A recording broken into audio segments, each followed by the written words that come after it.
probably shouldn't make the video. I got to pick up my daughters pretty soon, but here I am. As many of you know, I have a long term watch obsession addiction, and it's existed for public consumption for about 10 years or so here on YouTube. And I've been thinking a lot about our relationship to YouTube and other platforms, and I've come to this conclusion, and I want to know if you agree with me on this. So here's what I want to say. First of all, I've never believed that we should get off social media. The toothpaste is out of the tube.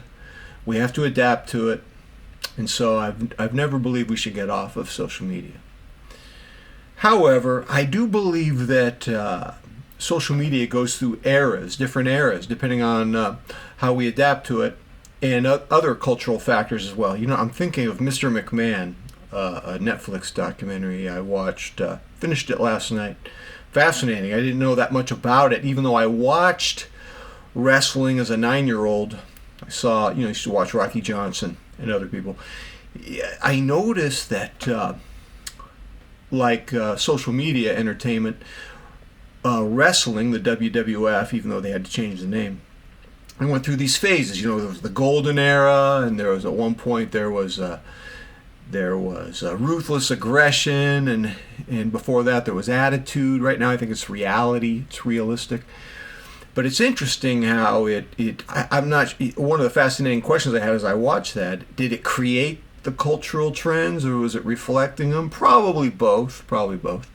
So here's my theory on YouTube and podcasting and other social media. I would really like to know if you agree with me on this.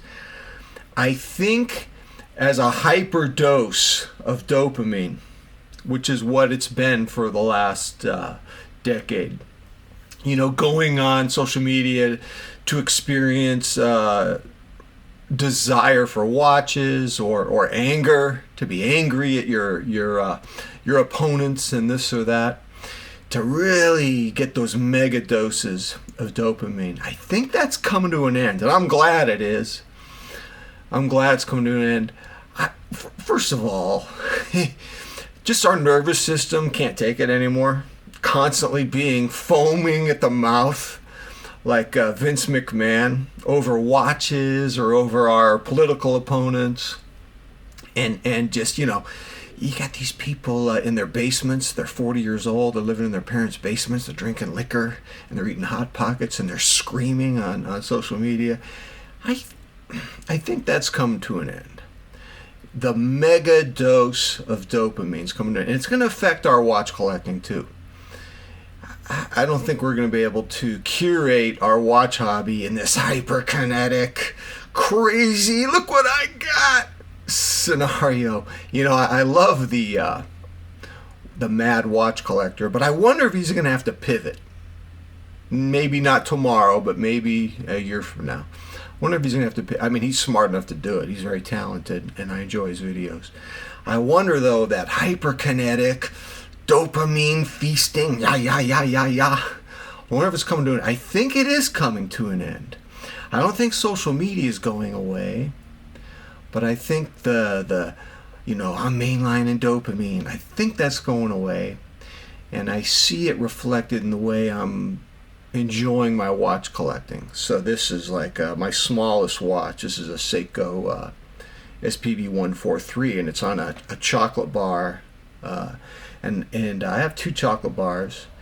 Had to take off those metal keepers, and I have so many rubber straps. It was easy to just take the keepers off. Rubber keepers seem to work better in terms of falling off your wrists and everything. So I'm enjoying a very, relatively speaking, a small collection in the post Mega-Dopa-Hit world we live in. I've come down to a small collection, and they're all on rubber straps, as many of you know, FKM, Seiko originals, and I love the dive core, and it's a more relaxing stage of, I think, we're going with the internet. Relaxing. And I was thinking about that because I listen to podcasts, as we all do. We live in the podcast era. And I notice the podcasts I listen to represent sort of, I believe, the new era we're entering with social media. Not this hyper dose of dopamine, but it's relaxed commiseration. It's relaxed connection with our podcast friends or our YouTube friends. We don't need to shout in your. It's passé to shout in people's faces.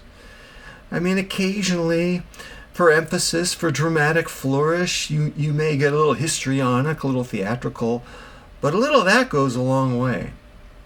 So I listened to this comedian. I saw him on Netflix about 6 months ago or so. He wears a trucker hat. His name's Dusty Flay. I loved his observational humor, so I looked him up, and he has a podcast, and I love his podcast.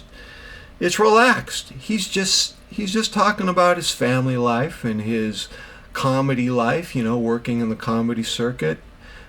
There's really no shtick. He's just telling you about the clothes that he buys and the restaurants that he goes to and people who are nice to him and people who are rude to him. And I love that kind of podcast. And he said something about a month ago on his podcast. He goes, I like podcasts and YouTube channels where it's relaxing enough that I could fall asleep. And I was going, that's me, Dusty Flay. I'm the same guy. I'm the same type of guy. And then he said something else that I agreed with. He says, I can't listen to those podcasts where you have like four guys and they're all laughing and at once, and they're all trying to get their words in at once. Hey, dude, back off. And that reminds me, there's these three great podcasters. They're on the fifth column. Very sharp, independent thinkers, and I love them all individually. But I find it difficult to listen to them laughing all at the same time. I still listen to them. I listen to them about once a week. I would probably subscribe and get their what appear to be almost daily podcasts. But they would have to cut it down to just two of their guys or sometimes one, but not three. Three just doesn't work for me. In the new post-Mega-Dopamine hit world that I think we're going into, I think our nervous system just demands this new, more relaxed stage. I don't think it was sustainable to always be foaming at the mouth, lusting after a new watch unboxing. Whoa! It had to slow down. It had to morph into something else. And you might disagree with me on this. If you disagree with me, maybe you think that you need that punch in the gut for social media to continue its appeal. I don't know, man. I was watching Vince McMahon, and his wrestling took went through a lot of changes. Man, some of those 90s incarnations were just pure debauchery. But I mean, I was never a fan of it. I was so ignorant. I had to watch the documentary and see what an influence that type of wrestling was on our culture. And believe me, it's worth watching because the influence is there. So I don't even think our brains can handle the mega hits of dopamine that we've been doing for the last decade. Social media. But social media is amazing. I learned so much. I watch Mark Wildman do his kettlebell training with no shtick at all. Just the greatest instructor around. And I've met a lot of nice people here in the watch community. I've met a lot of educated people, a lot of smart people, insightful people. I'm not going to throw the baby out with the bathwater. Just because we're entering a new phase, I believe, we don't have to keep pumping that dopamine. I think it's caused our brains to fry. It made us happy. I'm reminded of a book I read 2 years ago called Dopamine Nation. Anna Lemke, a psychiatrist at Stanford, says something that we should all heed.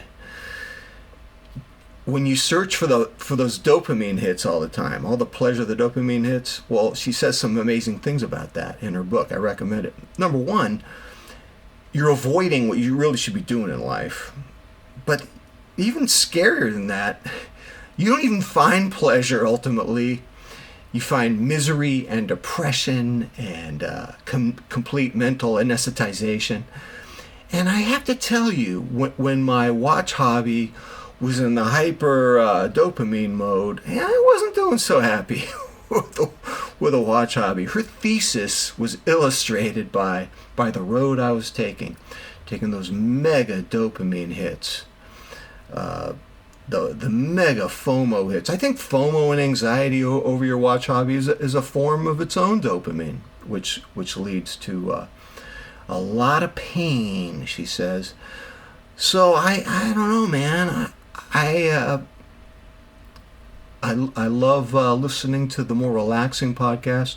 Sam Harris is relaxing, Andrew Sullivan, and of course Dusty Flay. Mike Pesca is very relaxing. And then there are some YouTube channels that are, Mark Wildman, even though he's trained with kettlebells, it actually is relaxing. I like Mike Israetel because he's just funny without trying too hard to be funny.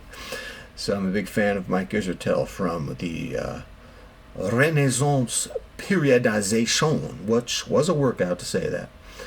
So, ladies and gentlemen, do you think I'm on to something? Do you think, let me ask you a couple questions. Do you think I'm on to something regarding our relationship with social media? It's not going to go away, but we're going to seek now more of a comfortable, relaxed commiseration, connection with our friends in the social media universe.